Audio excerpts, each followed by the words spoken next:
Out beyond ideas of wrongdoing and right doing, there is a field. I'll meet you there. When the soul lies down in that grass, the world is too full to talk about. Rumi. So that's a quote to, in some ways, speak to the very life-giving and, I suppose, actively hopeful conversation with Gilbert from Village Well, who's been a friend tour, an elder, and a guide of many sorts to the placemaking and community engagement community, not just in here in Melbourne, but also around the world. For years, he's been activating spaces and places around the country and internationally. In this conversation, we talk about the role of placemaking in developing communities and connecting not only to place, but to each other. We talk about 6 pillars of a new story for a regenerative society that's life-affirming, and the intersection of the original placemakers, Indigenous Australians, and how, in many ways, for centuries and centuries, the Indigenous Australians have been the most advanced placemakers, stewards of country, and how we have a vision for Indigenous placemakers to merge with our kind of neo-cultural stewards of this age. So we talk about the we space, hospicing the old story and midwifing the new, and how we can all, as cultural ambassadors, start to take very local and grounded actions during this time and also beyond to reweave a culture of connection and regeneration. We also talk about illegal acts of love, and that's probably one of my highlights from this one. So buckle in. I will also note this was recorded during COVID-19, so it is very relevant to COVID, but also the rest of our lives. So enjoy. Grab a tea, take a breath, notice the inhale, the exhale, and the space between. A moment in between moments. Here you are. You're listening to Spaces Between with your friend and host, L. Jeffrey. An open exploration into restoring connection in the 21st century in our personal lives, our relations, and our communities.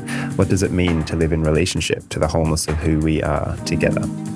I'm not one for ads and am one for creating something beautiful with others, in this case, you. So if you enjoy our time together, I do invite you to subscribe on Spotify or Apple Podcasts, rate and leave a review for the show. And if you're feeling super generous and fueled and filled up by our conversations, you might even consider donating or soon joining my Patreon membership. Just visit www.spacesbetweenpodcast.com, where you'll also find show notes and other useful links and resources following these conversations. So this is it. Let's dive in.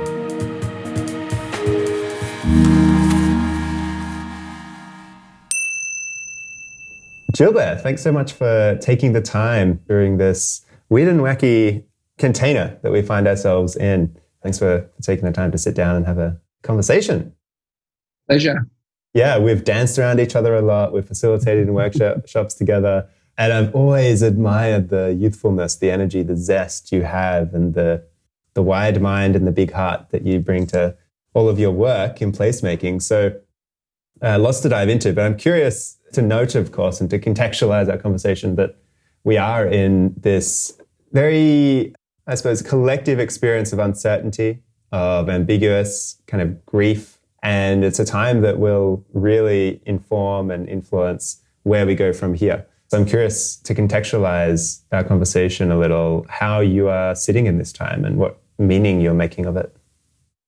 Yeah, well, thanks, Al, and great to be with you. I think what you just said, word meaning, it is a great time of meaning making at the moment.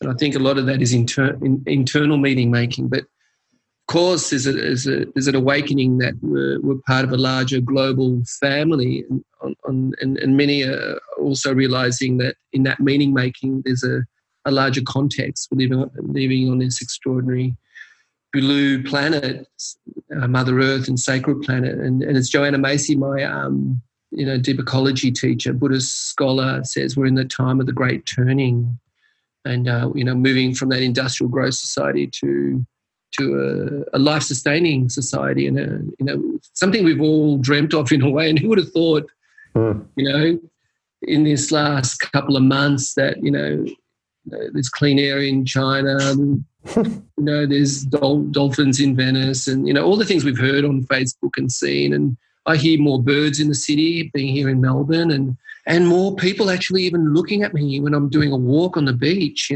with social distancing and saying hello. It's like there's like a little awakening of, what is it to be human, and what is, what is, and this virus obviously is like a little teacher in a way. And of course, not putting a romantic take on it, a lot of people are suffering and dying, but it's giving us a little chance to reset and repivot and recalibrate. So it's shifted my internal world to, not only just slowing down, but also a deep it's like a retake on everything of who I am in my life and what my gifts are to the world. I do feel like the old story, and everyone wants to go back to normal, especially this government. And, we got to go back to, millions more jobs and shopping and footy, and we've got to come back. We're going to come back stronger and better growth. But, I'm just saying, what is growth? We've got to build back better. And I think the other thing out of that is, we're good people in a badly designed system, I've always said. So this system's not, we need a new normal. And what will that new normal look like? And I think that's something everyone has done, that reset around, what it is to live more in balance and more connection to nature, or my family or friends, and the things that I care about, and how much is enough. And these are very dangerous concepts for the market economy, But, if this is the transition decade, and around transitioning to a much more caring, loving, livable world that humanity can find its place with other living species, the concept of interbeing, then I think this is our moment of grace for sure. Yeah. Internally and externally. Yeah, a damn uncomfortable one. But I just love, I suppose, bringing up the very meaning of sacred is that which is blessed and that which is cursed. And we are in a sacred time that is can be really dark and vulnerable and tender, and also full of possibility and regrowth and creation. So I'm curious to hear more about, firstly, placemaking and your work, and to kind of situate that in, I suppose, your worldview, which is very broad and I resonate with a lot, in that there is a way that we can, as humanity, coexist with each other and with the planet and the ecologies, the places and spaces that we exist within, in a way that is life-sustaining and life-affirming and regenerative. And so I'm curious, your journey to these kind of realizations and philosophies, and then placemaking as your central, those pillar of work within that philosophy, how all of that emerged for you. Nice. Yeah, look, I could go way back, but I think the key influence of my life has been born Creole and cross-cultural, and I think being part African, Indian and French sort of gives me multiple worldviews, and being born in Mauritius, where I had an extended family, born, where the life was on the street and the soul was on the street. We ate on the street, we shopped on the street, we had ritual making. We had a village, the village well, so to speak. Placemaking was part of our everyday life.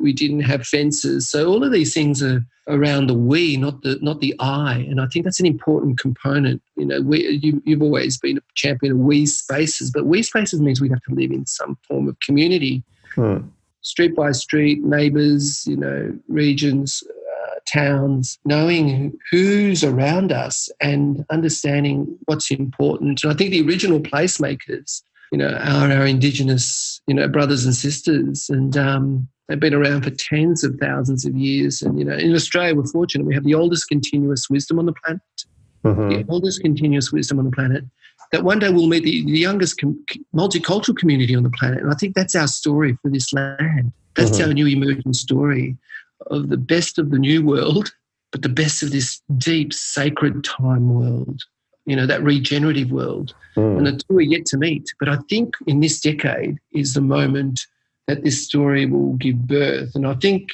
that story will have 6 new pillars to it, which I'd like, be good to share. But I think, those pillars are central to this new story and to our well-being.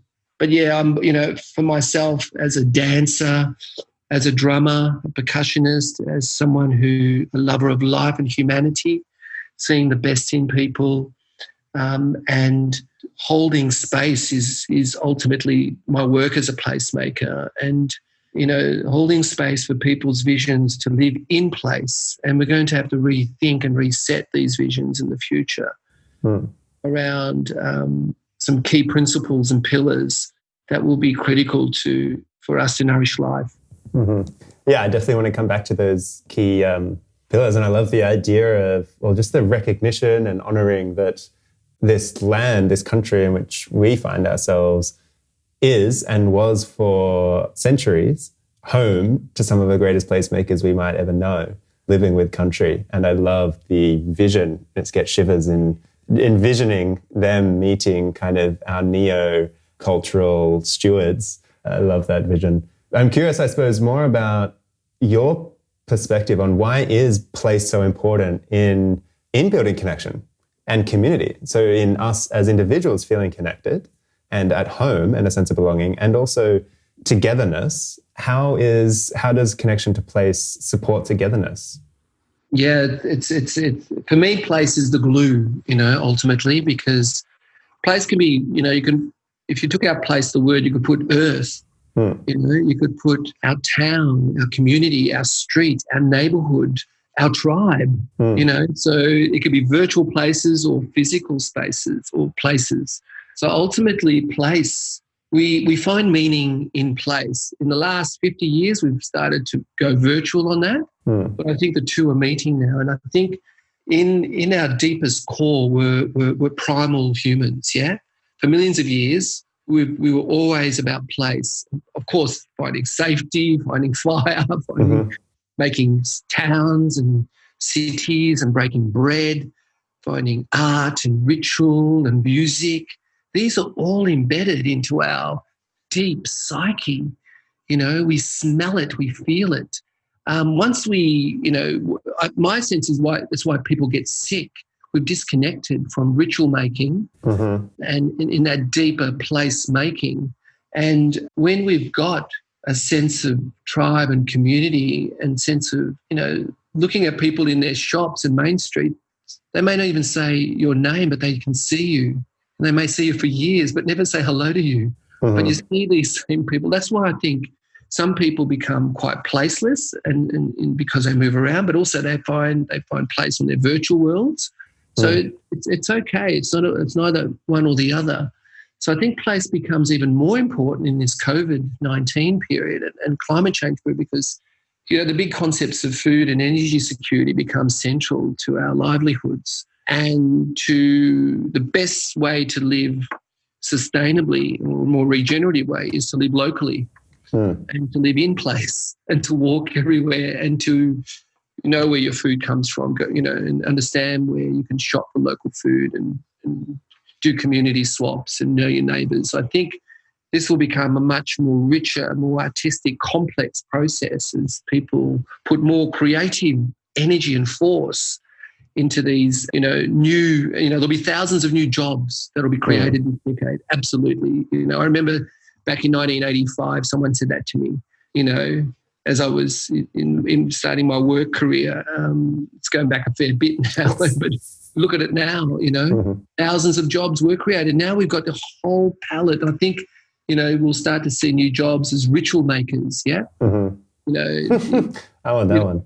And those who will create, there's a beautiful poem from Rumi, and I think there's a field out there beyond right and wrong. I'll meet you there. So there'll be holders of space, deep democratic spaces for these deep facilitators who will have this magic piece to bring people together.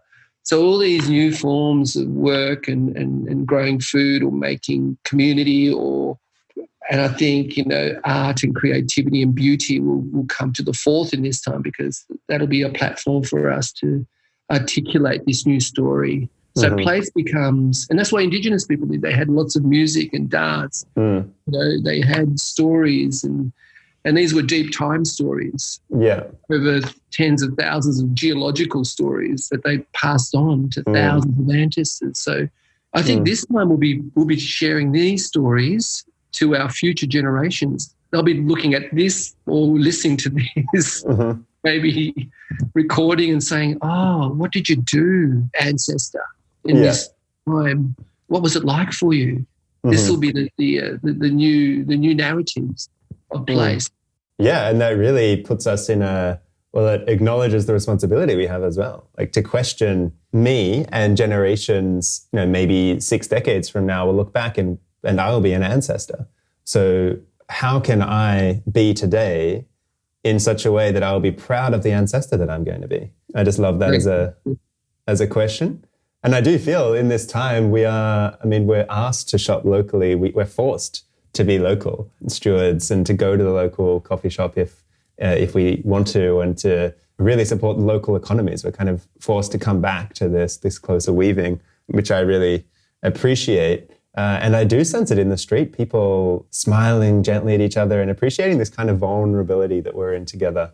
And I wonder if part of placemaking and connecting to the ecologies is also being really interested in kind of connecting with the invisibilities of life, that which is hidden, in a way of bringing a sense of wholeness to self and wholeness to the ways that we relate, welcoming that which we cannot see again, which is like a whole half, if not more, of our existence, but to start to notice the patterns and the relationships in the ecologies around us as a way of mirroring relationship back to us. And just in where I am now in this house, seeing outside, obviously having more time at home, I've been able to witness the change of the colors of the leaves so much more keenly during autumn.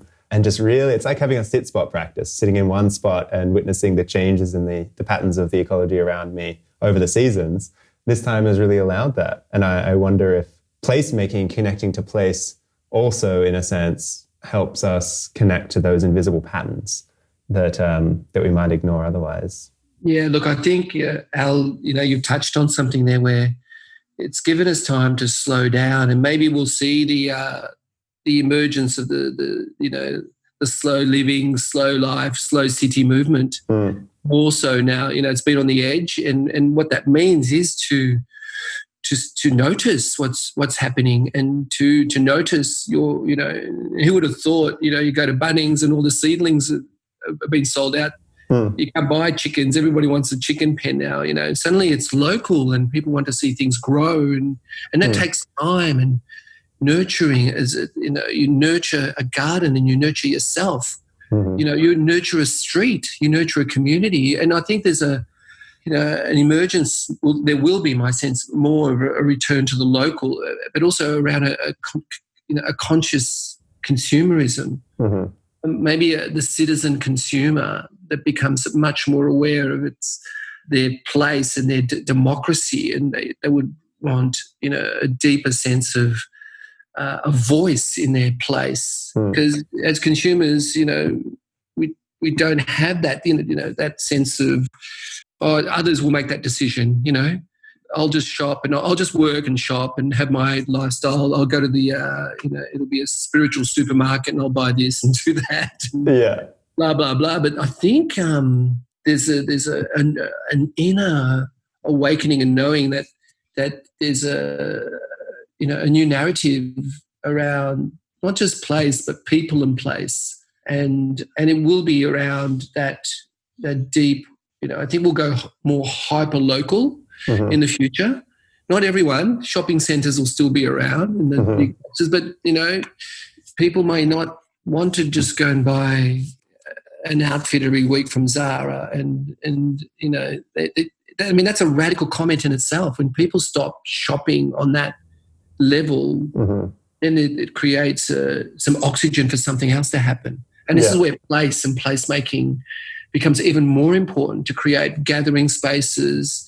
There will be a vaccine, and we will regather, and hopefully we'll regather where what will be old in Indigenous and European models of coming together. And there was a time when people in the streets would come out every month or twice a month and celebrate, and that would be the mental health pill for everyone. They get to scream. Yeah, the social antidepressant. Wow. Yeah, and come out together and do big community cook-ups, and we'll start to see the return of public markets. We've closed down 50 public markets. We've got a few of them in Melbourne, like Paran and Preston and South Melbourne and Victoria Market and Footscray, a few others, but Daniel, but we should have 50 more like that. Yeah. They're public spaces, they're democratic spaces, they're spaces that heal us and connect us, and we can walk and play, and and then all these. The return to the commons, I think, is going to be important too, where we've got thousands of church halls and scout halls. Most of the time, they're empty. What would it be like if your tribe reclaim those once or twice a week? They become like the new churches, the new where spirit can places of practice. Bring it on. So, I mean, that's a new, that creates a whole new economy of place, and people will have a new language around that. And I think the other key pillar that will come through this is that we'll see a devolving of power back to the citizen. People will want to have a voice now. And that's a pretty bold statement. And the last time that happened on a radical level, and this radical level that we saw change, was 200 years ago in the French Revolution. Of course, they chopped people's heads off and people died. But that took 4 years. It didn't happen overnight. But that was the most fundamental transition of our psyche that happened to us in the Western world. And that affected, obviously, America, and they became independent, and it created the personal growth movement. It did a whole heap of stuff. Yeah. But it was highly politically charged, where it said, no, people matter. And I think that needs to be a great pillar, where I think people and the earth matters now in this extraordinary decade that we're all in. So in some ways, I think we can all, it's like a movie that's running at the moment, and we're all writers of this movie. We're writing the script as we come along, which I love that narrative. We're writing this script right now, even in this moment of this conversation. The universe is listening, and we can write our own script for our futures. Yeah, the writers and the characters in the story all at the same time. Exactly. Which I always reflect on is, that's, for me, what makes us uniquely human. And that's the superpower of us in this human body, is we can dream of futures, we can envision. We also have the heart, the hands, and the communication to collaborate, to be able to create ourselves towards that dream. And so, the ability now to sit and to dream a dream, and then to have the courage to use our hands and hearts together to work towards it. What would you say in your place school, which I'm curious to hear more about as well, but if, for those who are cultural stewards and ambassadors of this new story listening now, who during this time would like to be doing something that can help kind of hospice the old story and midwife the new, as we were speaking about, what are some of the things that we could be doing as cultural ambassadors during this time to kind of support that transition? Nice question. I think I always say small is beautiful. Start small, and we did that when we were activating Flinders Lane to Graves back in the mid-90s, where we did lots of illegal acts of love. I'm not telling people to do illegal acts of love, but they could be as small as, which I'm about to do this weekend actually, if the rain holds out, is plant a couple of trees. There's a couple of verges around trees with some beautiful plants and herbs, and no one's giving me permission to do that, but it looks ugly, and there's cigarette butts in it. And then hopefully in a week's time, people will be looking, look at the flower, look at the herbs, That could be just that moment could change your street.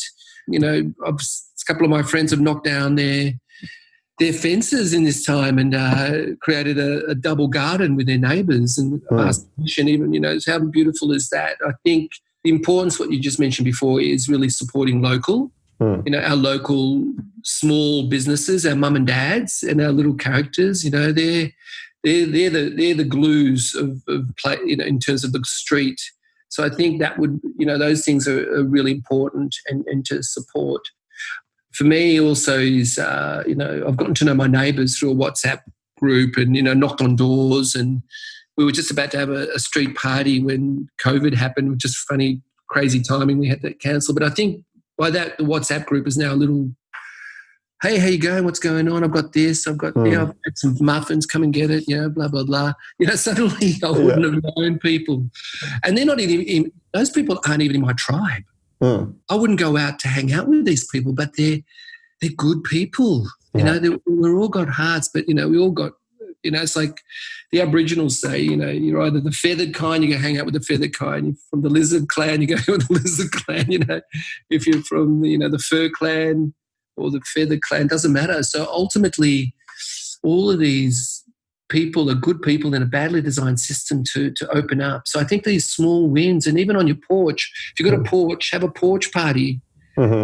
Just go on the porch and connect it, and then create a little, drum, dance, all these there's hundreds more little things we can do. And I think when COVID starts to sort of, allows us to go outside and reconnect to each other, I think the importance of beauty making and deep community making. And what I mean by that, it's starting community gardens, and also, having these pop-up, potluck dinners, lunches with your neighbours, I know, and with your friends. Start small, share the stories. It doesn't have to happen very big. This is where we started in the 90s. We didn't even have a language around it. And even with Abbotsford Convent, we knew we wanted to save it, but it was just starting small. We saved it, and, people just, it's amazing what a small group of people coming together, that could change the world. And I think that's the only thing that has to. Never underestimate, as Margaret Mead would say, a small group of people. So start small. If you're an artist, go and paint a wall with a mural. Ask permission. That's not a bad thing. Yeah. From your neighbours and everything else. Art is a beautiful process of what I call sacred politics of place, because it changes our hearts and mindsets. So it can be virtual, it could be gardening, it could be, connecting neighbours. It doesn't matter. Just start. All it is. And it can be messy.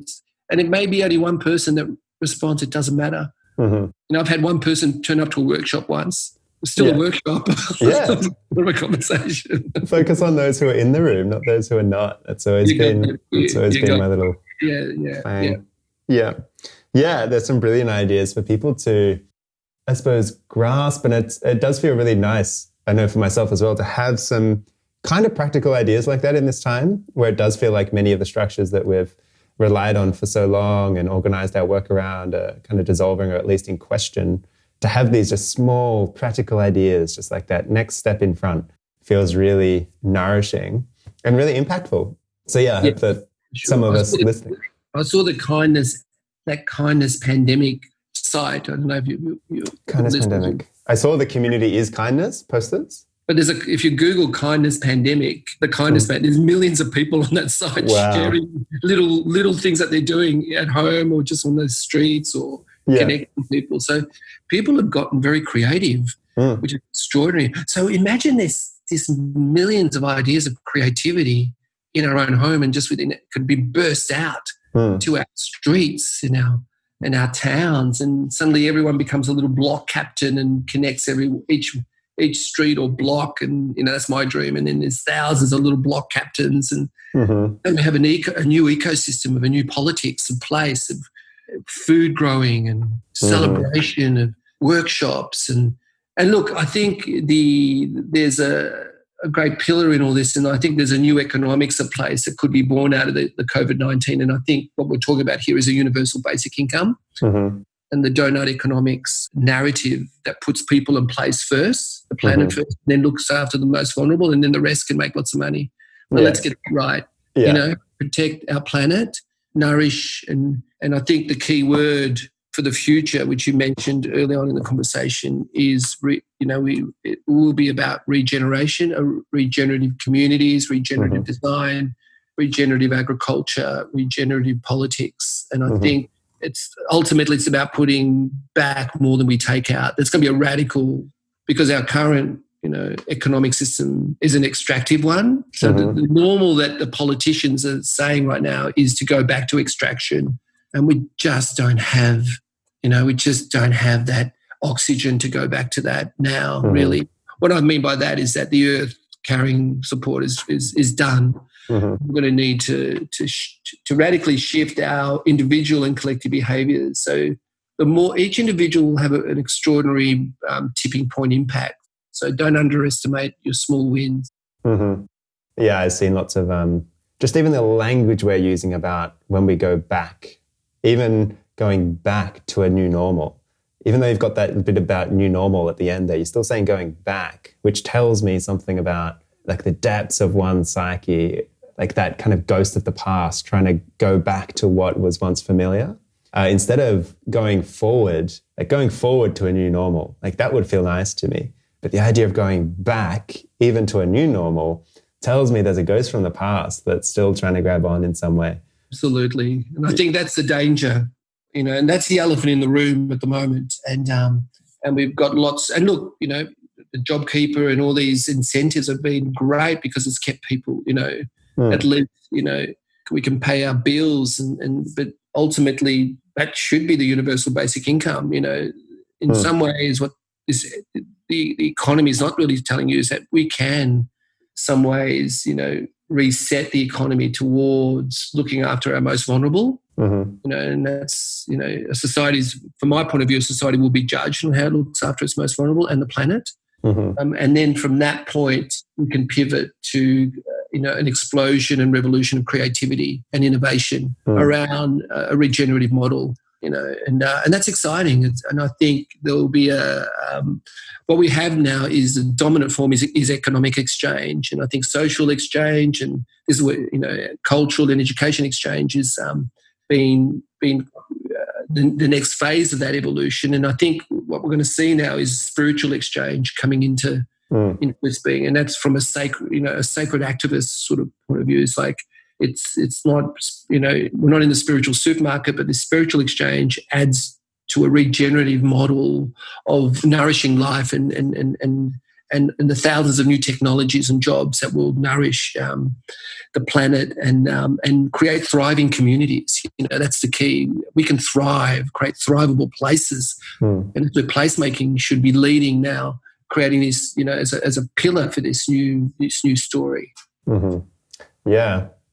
The pillars. I noticed you've been mentioning pillars throughout, but was there any more? I'm curious about the 6 pillars that you've been exploring, and I'd love to hear more about this group of elders that you mentioned before we started the recording, that you've been taking time during this period to connect with and to start to see what wants to emerge. Yeah, there's been a dozen or so of those key elders, and one of them is Michael Schumann, who has written many books. He's from the US. He's an economist, attorney. He's really the guru of relocalization globally and deep local economics, regenerative economics. And the other one is Michelle Bowens, sort of like the futurist and guru of the commons and commoning, the return to the commons, I think. And obviously, those elders, they really gifted their life to specialist areas, either the shareable economies, commoning, radical relocalization, business as a force for good. All of these things come together as a what I've been interested in. What are those pillars that form that new story? And I think I started mentioning some of those just before. And if I just to briefly mention those 7 pillars, I think one of them, which we started the conversation, is the regenerative pillar. That has to be the lens, I feel. We are the regeneration, so to speak, that we build new models for putting back more than we take out. Regenerative communities is really a pillar of that, as regenerative agriculture and economics. And I think that second pillar is about participatory democracy, deep democracy that around devolving power back to the community. A community has a voice, the street, the individual, but in a collective.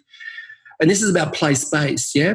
There's about 25 bioregions in Australia, and within those 5 bioregions there's multiple mini bioregions. So each place can be broken down again, like Melbourne, and each council has South Melbourne, Port Melbourne, and St Kilda, where I live, and etc. So they're different tribes, and they're broken down. So devolving power to community in their voice and what's important for them, and participatory budgeting is critical to that in the future. That third pillar is around what I call glocalization. We're in a global economy, but it's more cosmo-local, a cosmo-localization where that hyper-localized economies and communities understands our place-based narrative How we spend affects place. What we do affects place. So I think that's a powerful narrative of changing to a new economics of place. And the biggest, force in that, well, the biggest and largest and most powerful institution on the planet is business. So for me, my passion around micro businesses, small businesses like myself and millions of others around the world, tens of millions, how they can create a radical ecosystem of, making places thrivable and creating safe, beautiful environments for people to live, work and play, and protecting, which is the fourth pillar, the commons. The commons are about our streets, our parks, our public spaces, those thousands of empty halls that we could use that the government owns. And, we could reclaim our commons, but it's also, the commons are also our public lands, and also we have virtual commons like Wikipedia, the internet. We need to protect all these commons. And in some ways, we'll see a new word this decade, it will become commoners again. Commoning. The French were in the French Revolution were the radical commoners. They still have a law. Once the farmers has tilled their land, people can jump into private property and grab the last bits of potato that the farmers haven't collected. You're allowed to legally go into private property. That's still commoning, which is amazing. So we don't waste food. It just makes sense. So the last couple of those pillars, which I've mentioned, is obviously the return to the commons and commoning. But it's something I know you're passionate about, is that radical collective self-awareness. How do we become much more conscious of who we are in our role on this planet as humans, and in spaceship Earth, traveling at thousands of kilometers an hour in this multi-universe. So that really starts to create a radical reset about what we talked about before, responsibility to future generations and legacy leaving. Yeah, which might show up, I suppose, in the education system, which is in many ways our socialization system. That's exactly right. So we may have a different lens for education, almost more Steiner-like, where we start to see local and start to see beauty making and start to see a new language of, as my friend Ash says, not a growth mindset, but a benefit mindset. Have a more benefit mindset to education and to living, and that means a new economics of place. As a sixth or fifth pillar around new measures of progress, around a universal basic income, and that last pillar I think is that Indigenous narrative which we talked about. And that touches on that, the universe story, and that we live in a sacred universe and planet, and Indigenous ways and means we need to learn from fire keeping and forest maintenance, and allowing other species to have rights in rivers and mountains. So that ecological law. So I think these pillars will give birth to a radical reimagination and radical simplicity of life, really. So that's exciting. That will challenge the current paradigm. But look, I think we will still shop, but we'll shop for some things that will, beyond the essentials. In the Maslow hierarchy, we'll start to want things that are less distractive of what I call meaning making. So, we'll move towards more meaning making. So that's a little taste test of the new story, really, from my point of view, my work. And these are the pillars that I'm focusing on to support others with, really. It's not for me to make all that up, because there's good people working in all these areas, but sometimes it's more about stitching it all together and helping councils become more stewards and facilitators for each community, and allowing people like yourself and your tribe and others to reclaim our spaces and public spaces, and create a new platform for that awareness, and value that as well. There'll be new livelihoods that will emerge from that. So so it's both it's both in some ways a scary and exciting time to be alive. That's for sure.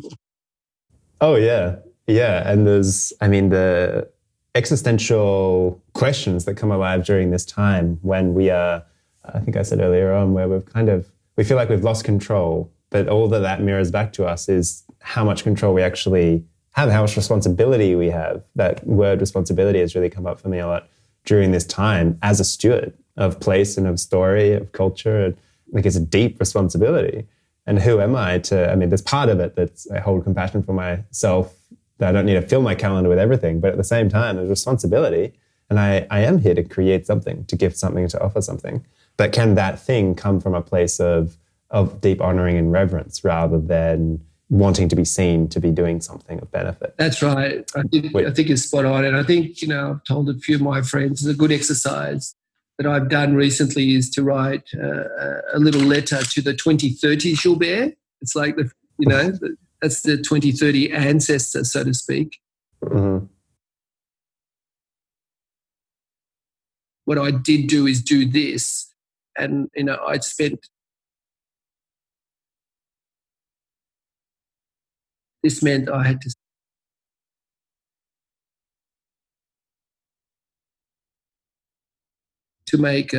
give myself agency to be more courageous and speak up. That's sort of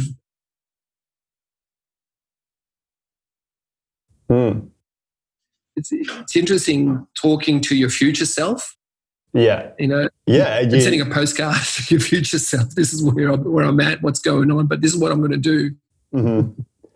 Yeah. Yeah. And in a sense, I mean, it's kind of similar, I suppose, to like Otto Scharmer's Presencing Institute. You're leading from the emerging future. And when you're doing that, you're in writing to your future self, you're also, there's a part of you that has to embody your future self. So it's kind of to say that I'm already there, but here I am here writing to you, but there's part of you that already feels like you're there. But it's also really nice when you do receive it 6, 12 months, 10 years later, and you just realize how spot on it was. It's like, that's just what I needed to hear right now. That's right. And I think, perfect timing about Otto Scharmer. I had some of my own reflections around this time and what sort of new leadership skills will be needed. And I think those 4 or 5 or 6 things that would be important for me would be like to think like a system. Everything is radically connected. That's the regenerative. Act as a collaborator for the common good. Those deep collaboration skills are going to be so important, as well as that third pillar of being a skilled facilitator and holder of space, because we're going to have to hold space for grief and healing and transformation and keep doing your work. Burn your own wood. This is the time to burn your own wood. Do the inner work and around your own self-awareness, but also I think this is a time for, to not forget that creativity and joy and wonder and delight is so important in this time, to find those moments of grace and also to tap into the, my virtual world, the wisdom of my elders, and we're all in it together. We can, so all of these things become important to find, that new ground, a new body of work, to be embodied in the process, which I think is important. Yeah. For me, dance is very important. I dance every day, and I move. I've got to move, or I'll go mad. I'm sure you would too. Oh yeah, I had a dance this morning, and I mean, I hadn't for the last couple of days because I've got bulging discs at the moment in my back, so I have to take it really carefully, and that's been also challenging to exist in my body, and so movement is so important to me, and when I can't, I really notice it in my mental health and clarity. And so this morning I danced for the first time on a group call in maybe 4 days. I was like, wow, this is what I've been missing. Just to shake it out. And I always appreciate when we bump into each other on the D floor as well. Absolutely. Yeah, so as we come up to close, and I suppose we've shared a number of really nice and practical, earthed, really grounded things for people to take away as stewards of culture and country. But I wonder if there's anything else that you feel to share as an offering, or last thoughts or comments. Yeah, look, I think it's, what comes up for me is just being gentle on ourselves. Easier said than done. This is a time to, we're all on edge and we're all locked up. It's not an easy time, and simple self-care and self-love rituals are so important in this time. If that's a little, writing. I mean, I've been writing a journal that's helped me, and my partner's a somatic psychotherapist, so I've learned some somatic experiencing processes, because I find it hard to go to sleep. So I do a VOO, believe it or not. It puts me to sleep within a minute. I just go VOO about 20 times, VOO, because it vibrates. So all these little elements of self-care and self-love and even the act of lighting a candle. And even it doesn't have to. You don't have to put an intention or gratitude or ritual. Just lighting a candle, the flame of a candle. It's so ancient. Or getting out and grabbing a bit of sunshine when it pops out and hearing the birds. So I would say, just take care of yourself, take care of others, check in on others. The big energy is the love one. So love is the key. So and get out there and create great places when you and even sneak in some of those illegal acts of love. Yeah, I love that. But only mention it to people through a whisper. I love how you whispered when you mentioned certain things, right. And that was one of them. Yes, I've been caught a couple of times. That's why. Yeah, so that's how. I'm sorry, I didn't even know. I got a slap on the wrist, but that's how beautiful things are made. Exactly. Just it's been great talking, Al. Yeah, thanks so much for. Always grateful for, the kind of elderhood that you provide to this space of not only placemaking, but community renewal, cultural renewal in its very, I suppose, in a very integral way, acknowledging spirit, acknowledging the inner work, acknowledging the interwork as well, and the system, the economy itself. So really, thank you for the friend-torship that you provide to all of us on this journey to creating places and communities. And for taking the time during COVID. So my pleasure. It's been a blast. What questions are still whirring inside for you? What landed and rung loudly for you? Let's take a moment. Thank you for joining me for another life-affirming and enriching conversation, each one a light, a torch to guide us on our path to being in right relationship with ourselves, those we walk with, and the ecologies we are very much a part of. I trust this has gifted you something to place in your toolkit to support you in your journey and your leadership. Make sure to connect with me and leave any comments on my Facebook or Instagram page at @ljeffrey and check out the links in the show notes. This show is completely funded by listeners just like you, so if you feel generous and wish to be part of nourishing these inquiries that we're exploring together, you can leave a once-off donation or soon subscribe to my Patreon membership. Show notes, resources, and donations are all at www.spacesbetweenpodcast.com. Until next time, remember, we can't rush our way back. Notice connections and tend to the sweet, sweet spaces between. Lots of love.